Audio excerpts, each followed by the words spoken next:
سر یہ جشن آزادی کی آمد آمد ہے تو ہماری قوم جشن آزادی کو جس طرح سے مناتی ہے اور جس طرح سے شور و غوغا ہوتا ہے، بائکس کے سلنسر نکال دیے جاتے ہیں اور یہ مادر پدر آزادی لگتا ہے کہ جیسے ان کو مل گئی ہے، تو آپ اس کے بارے میں کیا کہیں گے؟ یہ آزادی کیا ہے اور اس کو کس طرح سے سیلیبریٹ کرنا چاہیے؟ جی، اب دیکھیے، آزادی جس مفہوم میں ہم اس کو لیتے ہیں، حقیقت میں وہ مفہوم آزادی کا نہیں ہے۔ آزادی چند قواعد و ضوابط، چند قوانین کی پاسداری اور دوسروں کی حقوق کو مکمل طور پر ان تک پہنچانے یا کسی اور کے حق کو غصب نہ کرنے کا نام ہے۔ یہ تو ہو گئی جنرل سی بات کہ آزادی ہے کیا چیز یا آزادی کا مفہوم کیا ہے۔ ہم لوگوں نے اس کو اس انداز سے سمجھ رکھا ہے کہ ہم جو کچھ بھی کریں مکمل طور پر روک ٹوک نہ کیا جائے، پوچھا نہ جائے۔ اب یہ بالکل بے معنی سی بات ہے، اس لیے کہ اگر ہم اس کو مادر پدر آزادی جیسے سوال میں آپ نے پوچھا، وہ اس کو اگر ماننا شروع کر دیتے ہیں تو پھر آزادی اپنا مفہوم کھول دیتی ہے۔ پھر یہ آزادی نہیں رہتی بلکہ یہ اذیت ہو جاتی ہے۔ ہم دوسروں کو تنگ کرتے ہیں، جیسے آپ نے کہا کہ سلنسر موٹر بائکس کے وہ کھول لیے جاتے ہیں، شور و غوغا کیا جاتا ہے، اور کچھ باجے اور کچھ پوں پاں کی اس طرح کی چیزیں محلوں میں، گلیوں میں، چوراہوں میں کھڑے ہو کر اس کا ہم شور شرابہ کرتے ہیں۔ یہ شور شرابے کا نام نہیں آزادی۔ آزادی ایک فہم، ایک سوچ، ایک تدبر کا نام ہے کہ ہم اللہ تعالیٰ کے فضل و کرم سے کسی کی کلچز سے، یعنی کسی کی ان آہنی سکنجوں سے آزاد ہوئے ہم، اور ہمیں اس کے بعد اپنی آزادی کو اپنی ترقی، اپنے عروج، اپنے کمال، اپنے لیے اپنے پورے معاشرے کو ساتھ لے کر چلنا، یا ہر قسم کی ترقی جو انسان کی زندگی میں اس کے لیے ضروری ہوتی ہے اسے حاصل کرتے رہیں ہم، تو اسے آزادی کہتے ہیں۔ یہ نہیں کہ ہم اپنے طور پر اس دن کی مناسبت سے اپنے آپ کو بلکہ اپنے مال و دولت کا بے جا ضیاع کرنا شروع کر دیں۔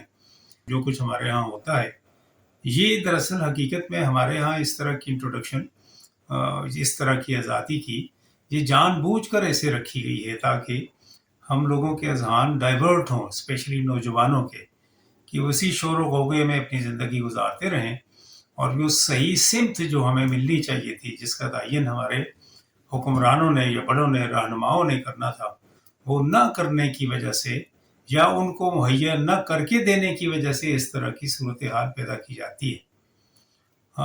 بہرحال میرے نزدیک یہ طریقہ کار درست نہیں ہے۔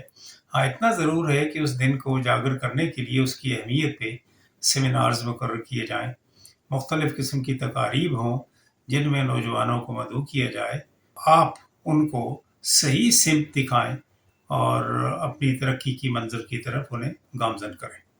سر ایک سوال یہاں پہ اور ہے کہ پرچم کی حرمت ہے جس کو یہاں پہ پامال کیا جاتا ہے آزادی کے نام پر، جس طرح سے جھنڈیاں، پاکستانی پرچم کی تصاویر جو ہیں وہ لگائی جاتی ہیں اور وہ پیروں میں ہوتی ہیں، تو پرچم کی حرمت کے حوالے سے آپ کچھ بتائیں ناظرین کو۔ اب دیکھیے، پرچم اتنا ہی ہمارے لیے محترم ہے جتنا ہماری ریاست، ہمارا دیس۔ پرچم ایک نشان ہے، ایک علامت ہے ہمارے دیس کی، ہمارے ملک کی، ہماری مملکت کی۔ جہاں کہیں بھی یہ نظر آتا ہے لوگ آئیڈینٹیفائی کرتے ہیں کہ اٹ بلانگس ٹو پاکستان۔ اس کی عزت و توقیر اتنی ہے جتنی ایک ہماری مملکت کی ہے، ہماری سلطنت کی ہے، ہمارے اس ملک کی ہے، ہماری اس ریاست کی ہے۔ اس کی حرمت تو ہر حال میں برقرار رہنی چاہیے، اس کی توقیر، اس کی عزت، اس کی عظمت، اس کو ہمیشہ اونچا رکھنا چاہیے۔ اور یہ آپ نے بالکل صحیح کہا کہ ہمیں کسی صورت میں بھی اس کو اس طریقے سے پامال نہیں ہونا۔ لیکن کیا کیجیے، ہمارے ہاں یعنی زیادہ کمائی کرنے کے چکر میں لوگوں کو اسی طرح کی جھنڈیاں بنا کے دی جاتی ہیں۔ اس کا بھی کلا کما ہونا چاہیے، نہیں بنا کے دینی چاہیے ان کو، اور خریدنے والوں کو بھی تھوڑی سی آگاہی دینی چاہیے کہ یہ جھنڈیاں بالآخر گر پڑ کر کوڑے کرکٹ میں پاؤں تلے روندی جاتی ہیں، اور پھر گٹروں کی، مختلف قسم کی جگہوں کی وہ زینت بنتی رہتی ہیں۔ اس سے بچنا چاہیے، یہ اچھی علامت نہیں ہے۔ زندہ قوم کبھی بھی اس طرح کی حرکت نہیں کرتی۔ اچھا سر، ناظرین کو ایک گمان ہے اور ہم بھی سمجھتے ہیں کہ ہم آزادی پا چکے، کیا حقیقی آزادی ہمیں مل گئی یا ابھی ہم کسی پروسیس میں ہیں؟ اب دیکھیے، یہ جو آپ نے سوال کیا یہ بڑا ٹرکی جیسا سوال ہے۔ اگر میں اس کو کھل کے بولوں گا تو بہت سارے آپ یہ سمجھ لو کہ ہمارے ہاں طاقت کے جو سرچشمے ہیں ان کو شاید یہ جواب اچھا بھی نہ لگے، لیکن دبے لفظوں میں یہ کہوں گا کہ ہمارے ملک میں یعنی پاکستان ابھی تک آزاد نہیں ہوا۔ آزادی کا مفہوم ہوتا ہے کہ جہاں پر عوام کو ان کے حقوق میسر ہوں، اظہار رائے کی آزادی ہو، کاروبار کی آزادی ہو، ملکیت کے حصول کی آزادی ہو، مذہب کی آزادی ہو، زندگی گزارنے کا طریقہ کار جس طرح جو شخص جو کنبہ جو علاقہ اپنے لیے مختص کرتا ہے اسے مکمل آزادی ہو، اس پر کسی قسم کی پابندی نہیں ہو کہ نہیں آپ یہ نہیں یہ کر سکتے ہیں، یہ نہیں کر سکتے، یہ کر سکتے ہیں، یہ ساری قدغنیں اس کے اوپر نہیں ہونی چاہیے۔ ہاں اتنا ضرور ہے کہ ان قوانین کے اندر رہتے ہوئے جو ایک مملکت کے لیے بنائے جاتے ہیں ان کے اندر رہتے ہوئے وہ شخص مکمل طور پر آزاد ہو، لیکن اس کو ان قوانین کے تحت زندگی گزارنے کی ہر حال میں آزادی ہو، یہ ہمیں میسر نہیں ہوئی۔ ہم ہندوستان سے علیحدہ ہو گئے، لیکن دیکھیے ہمارے ہاں بولنے پہ پابندیاں، ہمارے ہاں نقل و حمل پہ پابندیاں، ہمارے ہاں پراپرٹیز پہ پابندیاں۔ آج کوئی پراپرٹی ہمیں فروخت کی جاتی ہے اور 4 سال 2 سال 10 سال کے بعد دوبارہ چھین لی جاتی ہے، اور اس میں وہ ہیلے بہانے لگائے جاتے ہیں جو اس وقت ہمیں موجود نہیں تھے خریدتے وقت۔ بہت سارے ایسی چیزیں جو ہم کرنا چاہتے ہیں وہ نہیں کی جاتی۔ تعلیم کے حصول کی آزادی ہمارے اس ملک میں ابھی تک ہمیں نہیں ملی۔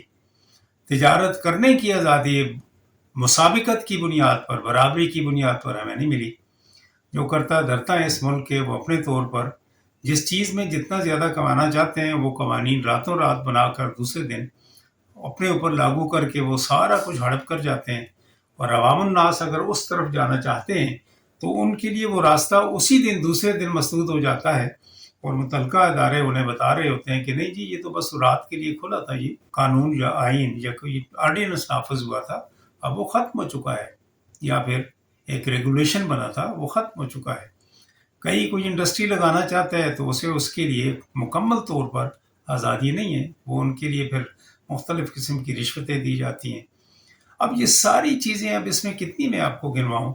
اب دیکھ لیجئے ہمیں کہاں کی آزادی ہے۔ معذرت کے ساتھ ہم اپنے گھروں میں محفوظ نہیں ہیں، ہمیں اپنے بیوی بچوں کے پاس اپنی مرضی سے نہیں رہ سکتے۔ بسا اوقات انسان اگر کوئی گناہ کرتا ہے یا کوئی قانون توڑتا ہے تو اسے تو خوف ہونا چاہیے۔ ہمارے ملک میں شریف شہری بھی بے جا قسم کی صورتحال میں ہر حال میں وہ بھی اسی طرح ڈرا ہوا رہتا ہے، سہما ہوا رہتا ہے کہ پتہ نہیں میرے ساتھ کیا ہو جائے گا۔ راستے پہ جاتے ہوئے پتہ نہیں ہوتا کہ میں واپس آؤں گا یا نہیں آؤں گا۔ کسی ایک طالع ازما نے ہمیں دیکھ لیا یا اس کو یا اس کے کسی بیٹے کو ہماری کوئی حرکت بری لگی تو ذاتی طور پر وہ کام کو جس کام کی وجہ سے اس نے ہمیں برا گردانا یا اس کی مسابقت میں رہے یا اس کے مقابلے میں آ گئے تو رات کو اٹھا لیا جائے گا۔ کوئی پتہ نہیں، اللہ معاف کرے۔